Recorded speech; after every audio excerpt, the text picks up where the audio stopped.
A paz do Senhor, meus irmãos. Estamos agora na lição 8. Jesus Cristo, o mediador dos relacionamentos. Nós vimos na lição passada, na lição 7ª, que a natureza terrena, a carne do homem é tão terrível que nem mesmo o próprio Deus conseguiu ter um relacionamento direto com o ser humano. Não porque a culpa era de Deus, mas Romanos 8,3 diz que a lei estava enferma pela carne. Então, o problema da lei nunca foi Deus. O problema da lei foi a carne.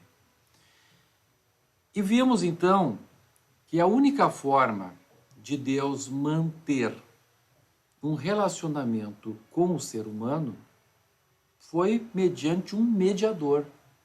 Houve necessidade de um mediador entre Deus e os homens em razão da natureza terrível do ser humano. E também, entre seres humanos e seres humanos, existe esse choque. Quando duas pessoas se aproximam, fatalmente haverá problemas entre a natureza terrena de uma e a natureza terrena de outra.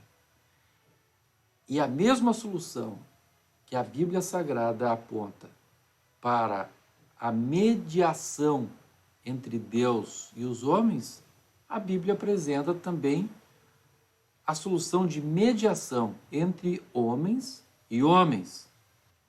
Então, assim como Jesus é o mediador entre Deus e os homens, Jesus também pode, quer e é o mediador entre homens e homens.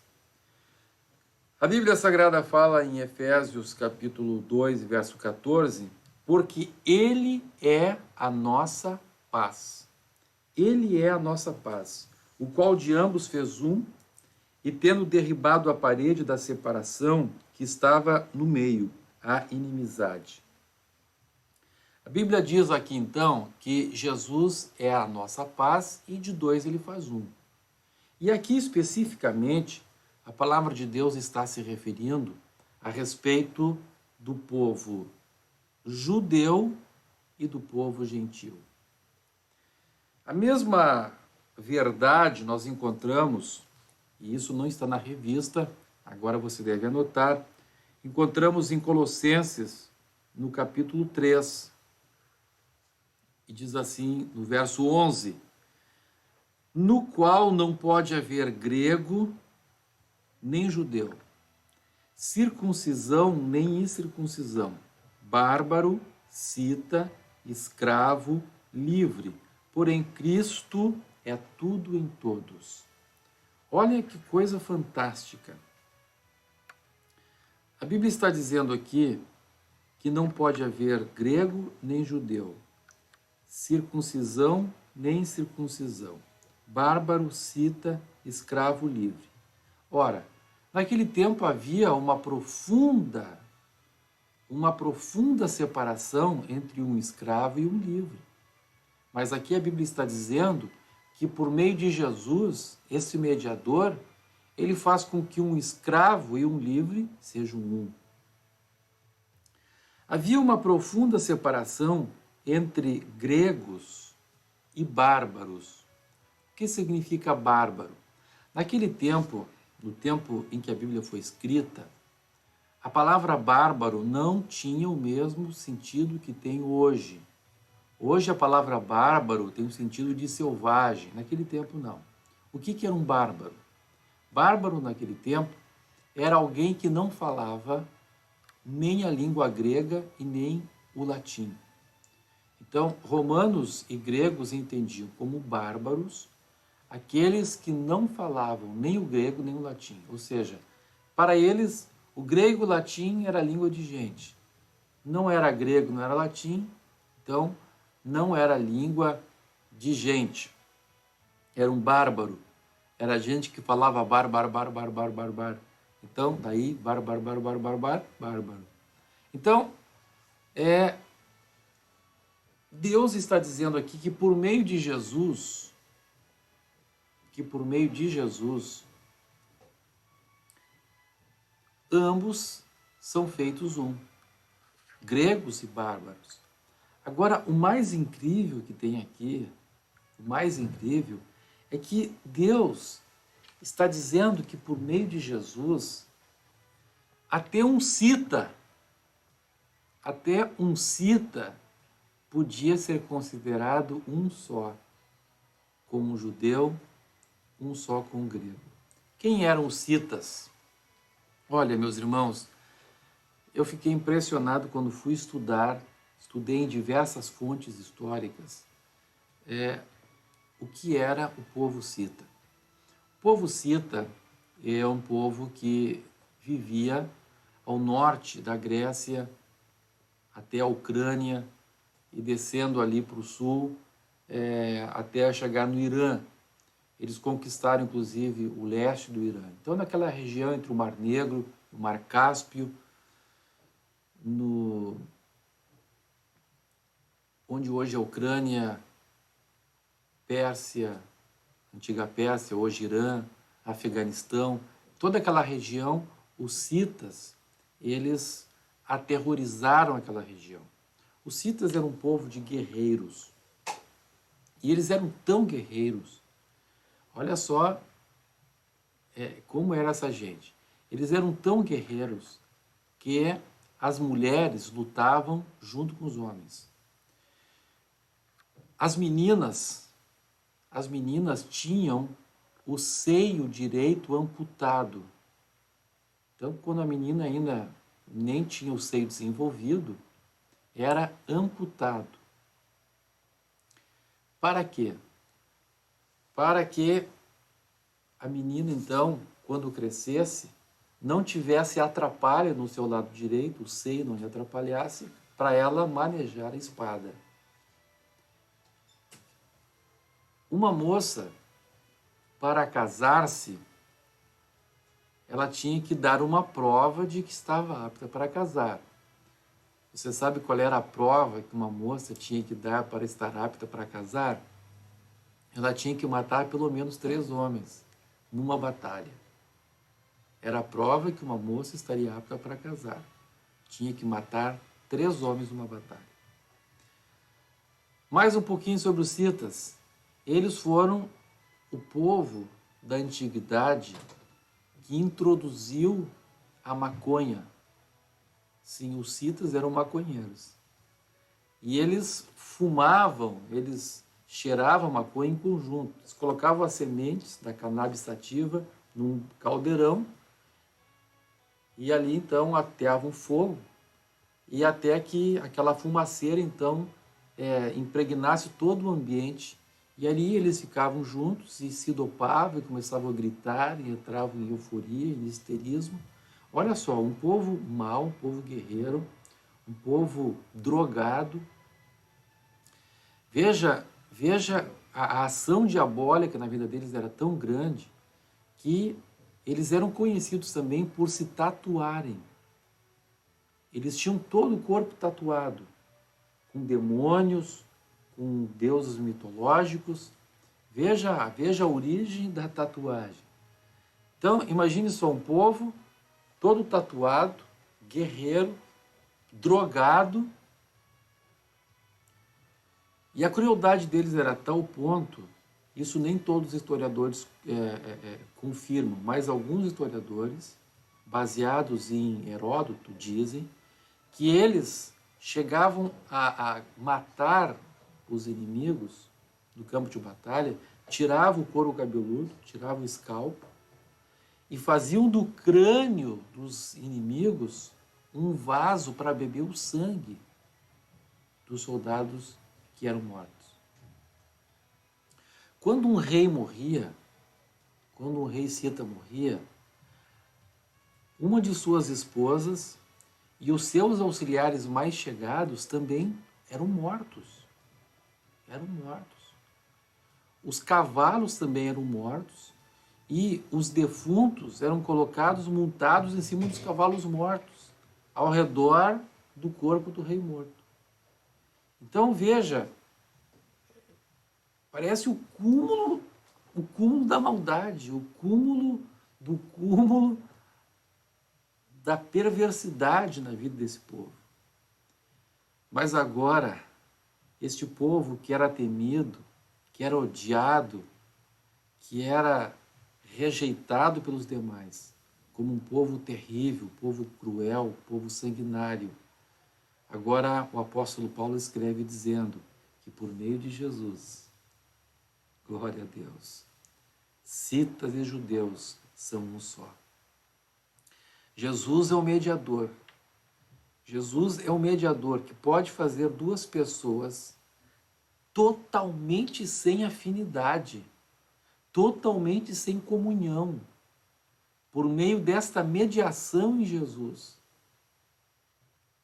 Ele derruba a barreira da inimizade e faz de ambos um só. Assim como Jesus fez, tornando o homem propício para com Deus, Jesus também torna propício uma pessoa para com a outra pessoa. Esta é a ação da mediação de Deus. Voltando para Efésios 2,14, a Bíblia Sagrada fala em Efésios 2,14 que Deus, por meio de Jesus, faz judeus e gentios um só povo. Agora eu pergunto, qual a afinidade que tinha um judeu com um gentio? Nenhuma. Absolutamente nenhuma. Eles comiam coisas diferentes. O judeu não se sentava à mesa com o gentio. As roupas eram diferentes. A visão era diferente. O dia de descanso era diferente. Até o calendário era diferente. Tudo era diferente. A visão de mundo era diferente. A visão familiar era diferente. A visão de Deus diferente. Tudo diferente. Mas Deus diz que por meio de Jesus, Ele consegue derrubar a barreira de inimizade e fazer de dois um só. Este é o plano de Deus. Quem sabe alguém olha para outra pessoa na igreja e diz, mas essa pessoa aí, mas esse aí eu não tenho afinidade nenhuma com ele. Essa pessoa, o jeito dela, meu Deus, não tem como. Meu irmão, se Deus faz um gentil e um judeu seriam um só, se Deus faz um grego e um cita seriam um só, o que não pode fazer? Se você der a oportunidade para ele ser o mediador. Então, a palavra de Deus está falando isto. Jesus sendo o mediador. A igreja em Jerusalém, os irmãos judeus em Jerusalém, eles foram extremamente abertos para isto. E a Bíblia fala em Atos capítulo 15, que quando foi feito o concílio de Jerusalém, os irmãos da igreja em Jerusalém aceitaram os irmãos que eram judeus, a igreja que era essencialmente judia, aceitou receber os gentios no seio da igreja do jeito que eles eram. Se eles obedecessem a palavra de Deus, podiam vir do jeito que eles eram. Com a sua maneira de pensar, com a sua maneira de viver, a sua maneira de vestir, desde que não afrontasse a palavra de Deus, podiam vir do jeito que quisessem vir. O dia de descanso era outro, não tem problema. Se estabeleceu ali princípios bíblicos, olha, fora dos princípios bíblicos, vocês são benquistos, com a vossa cultura, com o vosso jeito de ser.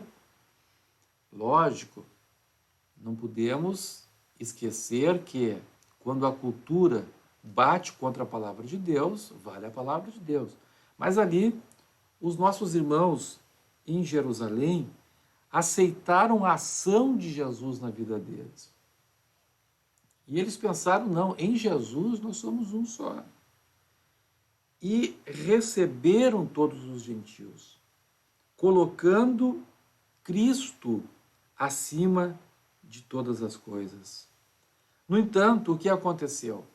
Mais tarde, quando os gentios tomaram o poder da igreja, quando bispos que não eram judeus, mas eram gentios, assumiram o pastorado de grandes igrejas, lá pelo ano 170, 200, especialmente depois que se formou a igreja oficial no ano 312, quando Constantino instituiu o cristianismo como religião oficial. Então, o que aconteceu? Houve uma reação dos gentios contra os judeus. Veja, lá no início, na igreja primitiva, os judeus aceitaram os gentios, do jeito que eles eram. Mas quando os gentios tomaram o poder da igreja, começou a haver uma perseguição sistemática contra os judeus. Por quê? Porque muitos cristãos iam também nas sinagogas. Então, para que houvesse uma divisão muito clara entre o que era cristianismo e o que era judaísmo, para que as pessoas não achassem que o cristianismo era um braço do judaísmo, muitos pregadores começaram, então, a pregar contra os judeus. Pregavam que os judeus eram filhos do demônio. Uma das mensagens mais fortes naquele tempo era esta. Ali baseado em João 8,44, quando Jesus disse para os fariseus, vós sois o diabo, que é o vosso pai. Então, eles aplicaram aquilo para todos os judeus. E começaram a pregar que tudo que era judeu era filho do demônio. Mas como que judeu é filho do demônio? Então, Pedro era filho do demônio, João era filho do demônio, Jesus era filho do demônio, Jesus era judeu. Mas o que eles pregavam? Não, Jesus não era judeu. Jesus não era judeu, porque Jesus ele foi feito e planejado pelo Pai antes da fundação do mundo. Então, eles arranjavam um artifício doutrinário para dar uma escapulina nisto, né? E aí começou, então, toda a base para uma perseguição terrível contra os judeus, que acabou no grande holocausto nazista, em que 6 milhões de judeus foram mortos. Se formou, então, algo terrível. Não houve nenhum povo na face da terra que sofresse tanto como o povo judeu. E, infelizmente, os judeus sofreram na mão dos cristãos, na mão daqueles que tinham recebido o evangelho deles, judeus. A ponto de que, na Idade Média, quando um judeu ia se converter ao cristianismo, nem sequer o nome dele era aceito. Tinha que mudar de nome. Tinha que renunciar ao nome judaico e abraçar um nome, entre aspas, cristão. Quando lá na igreja primitiva, aquela igreja cheia do Espírito Santo, abraçou os gentios e disse, vocês são nossos irmãos em Cristo. Mas depois que a igreja caiu da graça, tornou-se uma igreja política, o Espírito Santo saiu do meio daquela igreja oficial romana, daquela igreja dominada por bispos que eram colocados nos seus cargos por interesses políticos, por compra do episcopado, esta igreja que perdeu o Espírito Santo. Oh, irmãos, que coisa triste quando uma igreja perde a direção do Espírito. Perde a visão de que Jesus é tudo em todos, que Jesus é o centro de tudo. Esta igreja romana, esta igreja cristã, que perdeu a direção do Espírito, tornou-se inimiga do povo judeu. Então nós vemos que quando não há Cristo, mesmo que haja cristianismo, entre aspas, existem choques, existem problemas. Lá na igreja primitiva, lá na igreja de Jerusalém, Tiago escreveu, pareceu bem ao Espírito Santo e a nós. Aleluia! O Espírito Santo estava no controle. Pareceu bem ao Espírito Santo e a nós não colocar nenhum obstáculo para que os gentios venham para a igreja. Mas depois, quando o Espírito Santo tinha saído, quando ficou somente o nós, Aí os gentios não pagaram com a mesma moeda, os irmãos judeus. Que Deus tenha misericórdia de nós. O crente, quando perde o domínio do Espírito, quando Cristo não é mais tudo nele, ele começa a criar barreiras entre ele e os seus irmãos dentro da igreja. Tudo é motivo para justificar as barreiras. Mas quando estamos com a vida em Cristo, quando Cristo é tudo em todos, não existe barreira, mas existe unidade em Deus. Glória a Jesus. Agora, você pode perguntar assim, tudo bem, pastor Humberto, o senhor está falando essa teoria muito bonita, mas o que é que significa ter Cristo como mediador? Como assim? Eu não me dou com aquele irmão.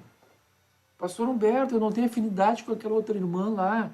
Como é que funciona esse negócio de Cristo mediador? Mas o senhor está dizendo aí que Cristo faz dos dois um, mas eu não me sinto com aquela irmã, é um problema.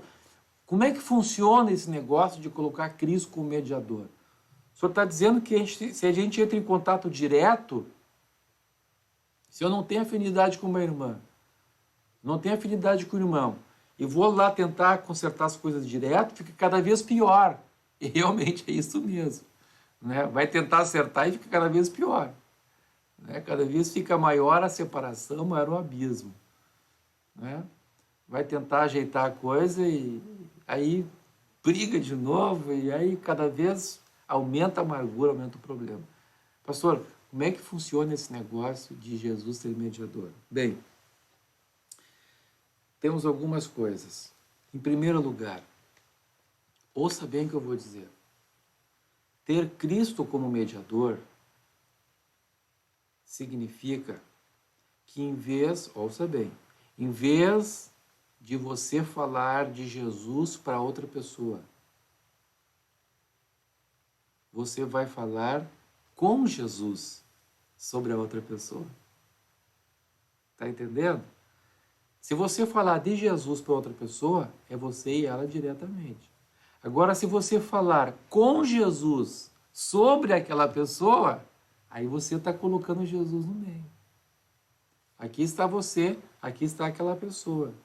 E aqui está Jesus. Você fala com Jesus sobre essa pessoa. Conseguiu entender? Dá um glória a Deus aí então, irmão. Aleluia. Isso que é então ter Jesus como mediador.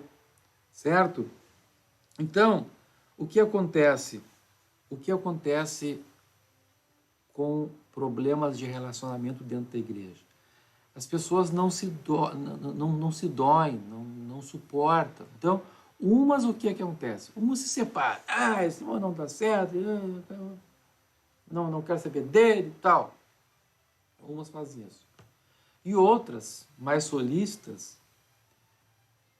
não conseguem ter paciência e vão tentar resolver o problema. São bem intencionados. O problema piora. Então, a Bíblia, quando fala sobre o amor, 1 Coríntios 13, ela dá como característica do amor, como primeira característica do amor, o seguinte, diz assim, o amor é, você se recorda? Aqui está escrito lá, 1 Coríntios, capítulo 13, verso 4, qual é a primeira característica do amor? Se lembra? O amor é paciente. Primeira característica do amor. O amor é paciente. Quando a gente ama, a gente tem paciência. A gente não se afoba, a gente espera. Espera a hora de Deus. O amor não se termina com a espera. Então, você ama aquela pessoa, mas não tem afinidade com ela. Se você for entrar em contato direto, vai acontecer a mesma coisa que aconteceu com Deus e o povo de Israel. Deus amava o povo de Israel, mas o contato direto com o povo de Israel não resultou em nada. Por quê? Porque o povo de Israel estava doente. Então veja, ainda que você tenha o coração aberto, cheio de amor, você é queridinho, uma queridinha, Você vai para aquela pessoa está doente. Você chega cheio de amor para ela te larga uma, desculpa a expressão, te larga uma patada. Né? Então, o que a Bíblia está dizendo? O amor é paciente. Você vai ter o Jesus como mediador. Vai falar com Jesus a respeito dessa pessoa. Então, esta é a primeira verdade a respeito de que Jesus é o mediador. Você sempre vai falar com Jesus sobre aquela pessoa. Você vai, então, não buscar o contato direto com a pessoa, mas sempre por meio de Jesus. Cristo, então, vai ser sempre o centro do relacionamento. Você, Cristo e a pessoa. Nunca você é a pessoa diretamente. Certo? Muito bem. Aí, o que vai acontecer? Vai acontecer que quando você for falar com essa outra pessoa, você aí vai falar com a autorização de Jesus. Só vai falar com ela se Jesus te autorizar a falar com ela. Isso é ter Jesus como mediador. Primeiro não fala com ela, fala com Jesus sobre ela. Aí, se o Espírito Santo te ordenar que fale com essa pessoa, seja crente, seja não crente, então aí sim, aí você vai falar com ela. Mas veja, sempre entre você e ela, Cristo. João 1,1 diz que no princípio era o Verbo, e o Verbo estava com Deus, e o Verbo era Deus. Então, o Verbo, verso 14, se fez carne e habitou entre nós. Então, Jesus é o Verbo, Jesus é a palavra. Então, ainda, quando você receber a autorização de Jesus para falar com a pessoa, você ainda assim não vai falar diretamente com ela. Entre você e ela vai ter o quê? Vai ter a palavra. Se você chegar para a pessoa e dizer assim, irmão, eu acho que isso, eu acho que aquele outro, eu acho que o teu jeitinho não é muito bom. Olha, de novo você está entrando em contato direto com ela. Então, em vez de chegar porque eu acho, porque eu penso, porque você me machucou aquele dia, não é isso. Não é isso. Você tem que chegar e colocar a palavra. Entre você e a pessoa, a palavra. Olha, irmão, interessante, né? O que diz a palavra de Deus. A palavra de Deus fala assim, assim, tal. Você põe a palavra. Primeiro falou com Jesus sobre a pessoa. Espera a autorização de Jesus para falar com ela. E quando vai falar com ela, fala a palavra. Jesus sendo o mediador. Entre você e ela, sempre Jesus. Certo? Agora veja.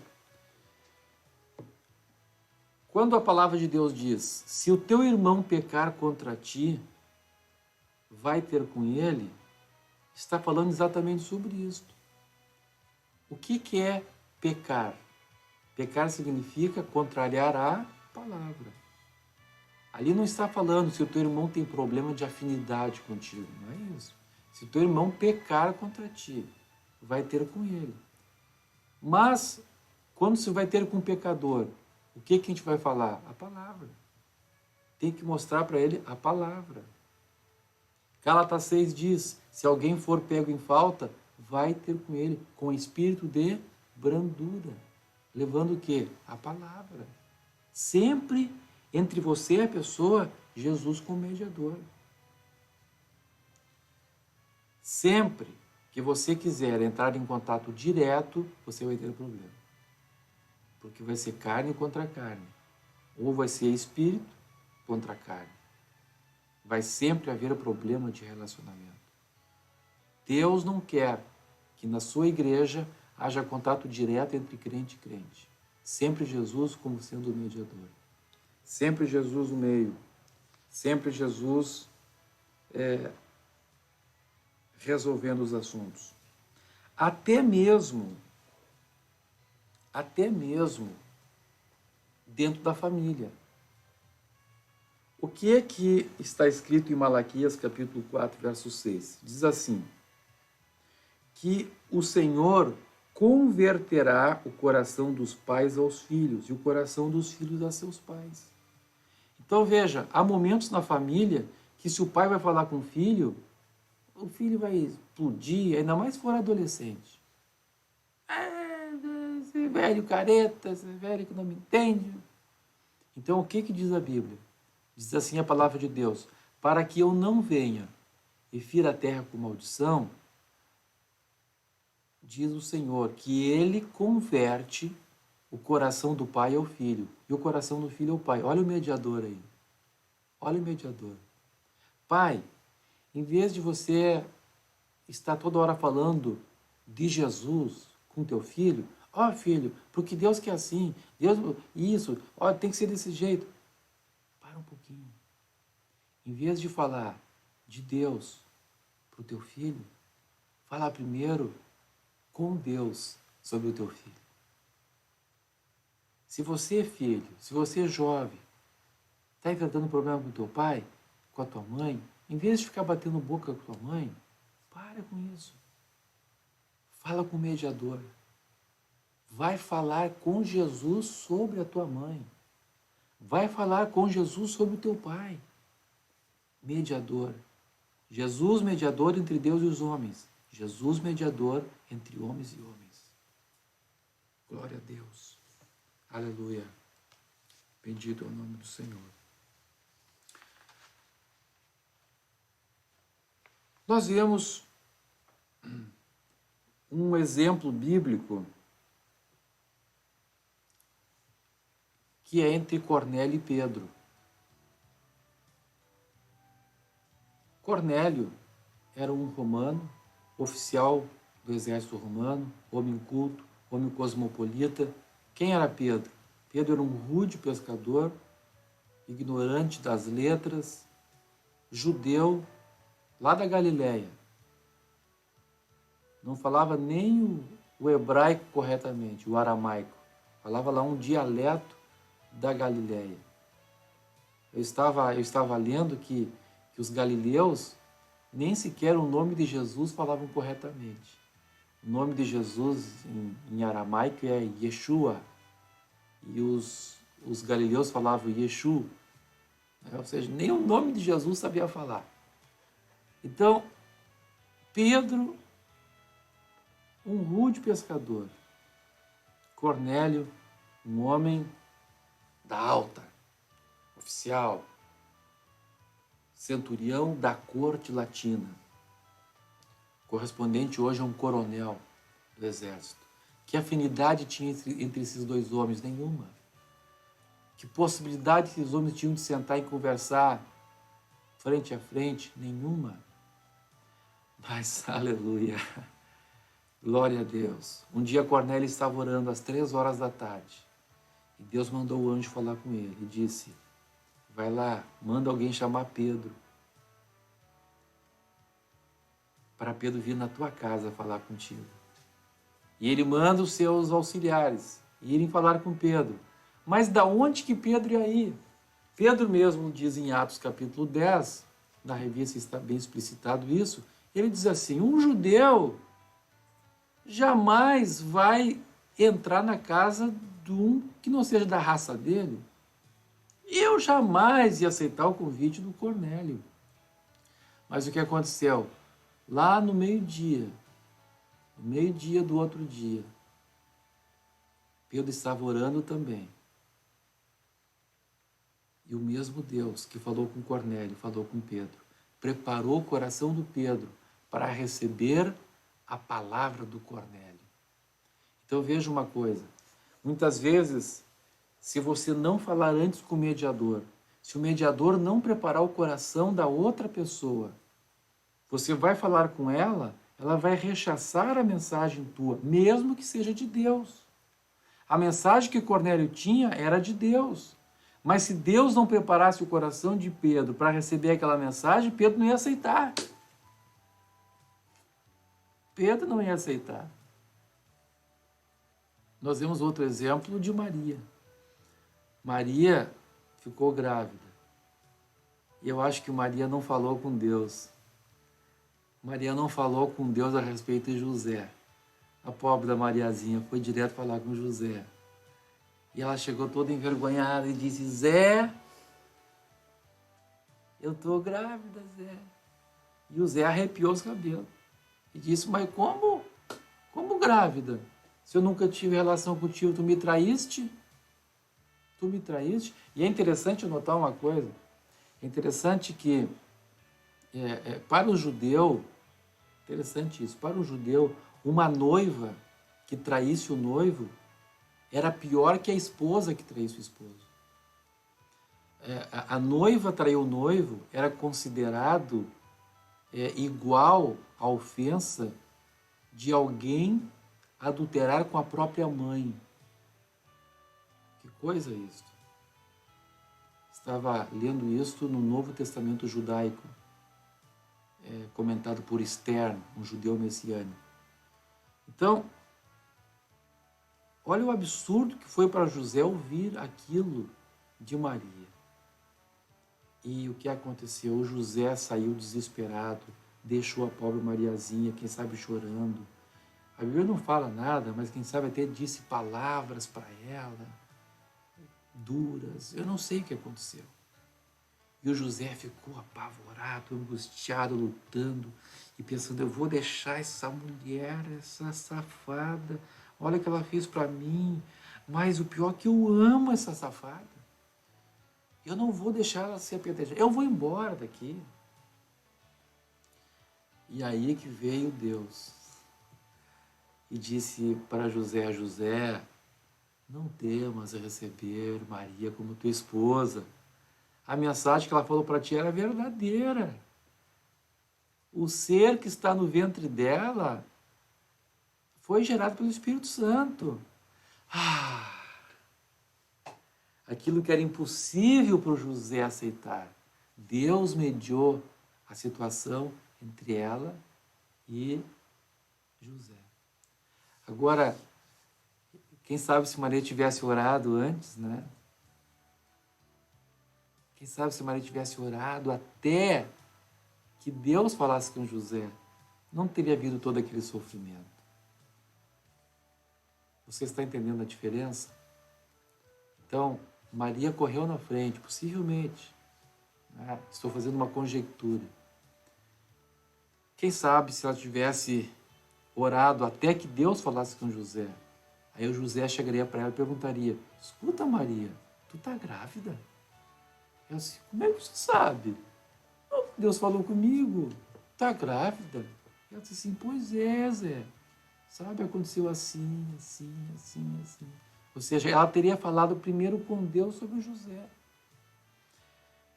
Você está compreendendo a diferença entre José e Maria e Cornélio e Pedro? Pedro recebeu antes de chegar a mensagem de Cornélio, ele recebeu o recado de Deus. Maria falou com José antes de José ouvir a voz de Deus. Muito bem, glória a Deus. Está bonito falar sobre isso. Glória a Deus. Vamos aprender a orar. Vamos aprender a não tentar resolver as coisas do jeito da gente, com as mãos da gente. Vamos buscar em Deus. Vamos buscar essas coisas lindas que a Bíblia Sagrada nos fala. Glória a Jesus. Muito bem. Gostaríamos de terminar dizendo o seguinte: que a comunhão da igreja, então, se dá sempre por meio de Jesus. Eu gostaria que você lesse algumas partes, você, professor, lesse com muita calma algumas partes de nossa lição em que eu cito partes do livro do pastor Dietrich Bonhoeffer. Esse irmão foi morto, inclusive, esse pastor foi morto pelos nazistas alemães. São riquezas que eu transcrevi na nossa lição. Mas, concluindo, eu quero dizer o seguinte, que a comunhão na igreja sempre vai se dar por meio de Jesus. Esse negócio de tentar criar comunhão na igreja com comes e bebes, com pizza depois do culto, com almoço, com churrascada, meus irmãos, isto só aumenta o perigo de problemas. Por quê? Porque nessas churrascadas, nessas rodadas de pizza, o que vai acontecer? As pessoas vão entrar em contato direto, carne com carne. Não vai ter Cristo no meio. Agora, o que é que a palavra de Deus diz quando fala sobre essa unidade da igreja? Diz assim: habite ricamente em vós a palavra de Cristo. Colossenses 3,16. Instruí-vos e aconselhai-vos mutuamente em toda a sabedoria, louvando a Deus com salmos, hinos e cânticos espirituais, com gratidão em vosso coração, e tudo o que fizerdes, seja em palavra, seja em ação, fazei-o em nome do Senhor Jesus. Aleluia. Então, quando nós agimos em nome do Senhor Jesus, o que é agir em nome do Senhor Jesus? Fazendo o que Jesus quer. Não fazendo o que a carne quer. Aí vai haver comunhão. Aí vai haver bênção na igreja. É uma lição maravilhosa esta. Debulhe ela. Enriqueça com essas coisas que nós acrescentamos. Que Deus te abençoe. Tenha uma boa aula, uma boa classe. Que os teus alunos sejam edificados pela palavra de Deus. Deus abençoe.